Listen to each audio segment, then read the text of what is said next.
Welcome on my first step ever. This is the place where we create magic. And you know what? What's interesting? The magic is within you.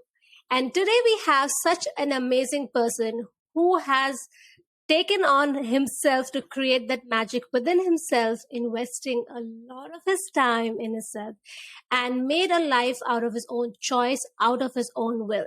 But did that come easy? Well, it never is. So let's welcome our guest speaker for tonight and ask him that how has his journey been. Hi, Simon Crusoe, all the way from Adelaide, South Australia. Hi, Simon. Ishani, thank you so much. Thank you for having me on. Awesome to be here and can't wait to get into it. So thank you. I'm excited to know your journey. And just before we do that, I would like to introduce you to my listeners, to my audiences. Simon is a podcaster, speaker, coach in actualizing limitless potential. And I'm happy that he's here with us today because my listeners, you're going to get a lot out of it. So stay tuned. He's a first generation Australian born to Italian migrants. Simon was raised with strong family values and a solid work ethic as essential ingredients to living a successful life. I truly believe in that. And what goes beyond this is something that we will be discovering through this episode. But let me tell you that he has invested around $100,000 for 10,000 hours in the past 6 years to become the person that he is. And I think he will let us know that why it is so important to invest in oneself in cash, kind, or time. So Simon, let's just jump into this episode. And I would like to ask you, let's just track back and tell us, how was that young Simon growing up? What was the environment like? And what was your mindset back then? Yeah. Look, good question. And so I just want to put some context around this. So mum and dad came to Australia to start a new life. Okay. So where they came from in Italy, they had nothing. So very poor. Opportunities were very, very few and far between. So they came here and they thought, look, it would be much better to start a life here. And so I was raised with, having a strong work ethic, education being key, getting a good education was important. And then going on to do some sort of tertiary education or study. So, university or TAFE or some sort of, higher qualification to then get a good job to make good money. So really it was all about, work ethic. It was about education. And, when mum and dad came, like I said, they didn't have much. So they wanted me to do better than what they were able to do. And so I never knew what I wanted to do. So the problem was that, as a young child and going through school, pretty much all I did was I seek their validation, pretty much. So I was very big on, doing the right thing by them, making them proud. And that's the case with a lot of ethnic sort of cultures. They tend to be very strong family. We tend to be quite tight as a family. And, there's this massive, push to really make your family proud, and that's what I found myself doing. And, it worked really well for a period of time, but I had no idea what I wanted to do. And so when I finished high school, I just enrolled in university because I thought it was the right thing to do. And I enrolled in computer and information science because at the time the internet was becoming a really big thing. And, it was the way of the world. And so it had nothing to do with the fact that it's really what I wanted to do, that I was connected to it at all. I just felt that it was the best opportunity for me to, get myself a good quality career or job. And so really after 2 years to be honest, I was mucking around a lot. I didn't really want to be there. So I wasted, the best part of 12 months. And then I actually got put on a contract towards the end of my, university stay. So if you don't know what that is, basically they put me on notice that I wasn't performing. I wasn't showing up to classes. I wasn't doing the right thing. So they threatened to kick me out. So as it was, I left in the end and I got a job in the telecommunications industry. And so at the time, mobile phones were a massive thing. And I started working in mobile phones, which was awesome because I was just happy to be doing something at the time. But then, over the years, I did get a lot of experience. I worked my way up, different companies.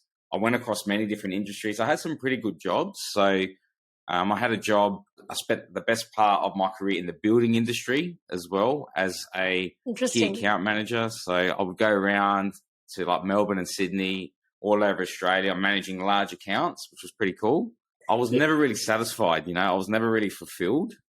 And Yeah. so by the time I got married and then I've got 2 young kids, I felt I needed to do something. I needed to change because I couldn't keep going down the road I was going. I was very depressed. And so that's when I started, educating myself or stepping into this personal development space, which I've done over the last 6 or 7 years now. So, Wow, that was an amazing journey from you being in your college, your school days to college to your amazing 20 years worth of current telecommunication and having an amazing family with 2 lovely kids. So, firstly, congratulations on that, Simon. I'd thank like you. to go back and break this Yep. phase into a few things because I think there were definitely a lot of internal dialogues at that point in time for you. Let's say at the time when you were in your university and you did not want to take up that particular program that you were going Mm, through, but you did so.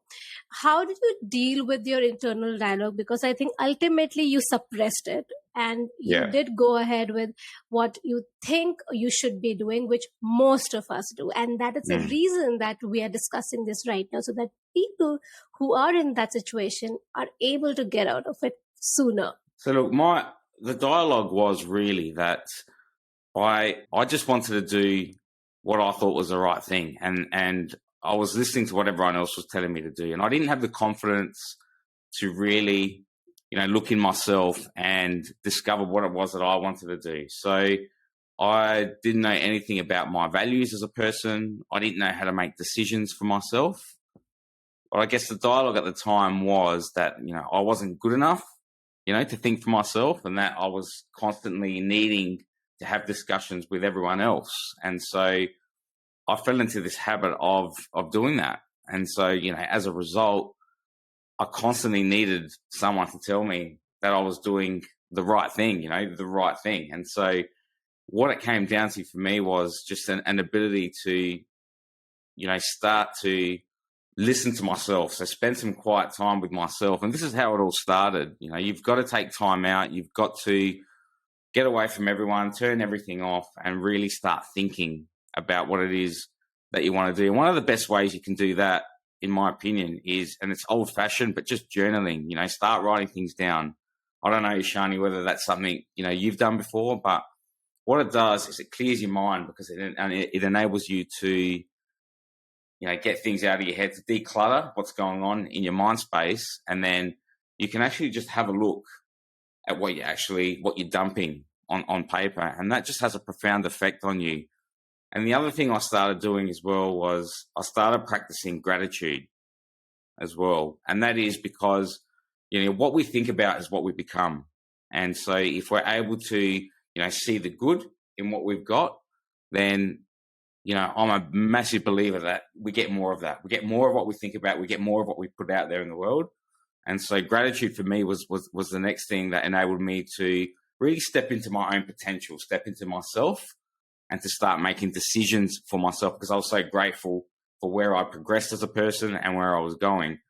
And the other thing as well was, and you can see behind me, was I started reading books. Now, I hated reading at school, by the way, hated reading.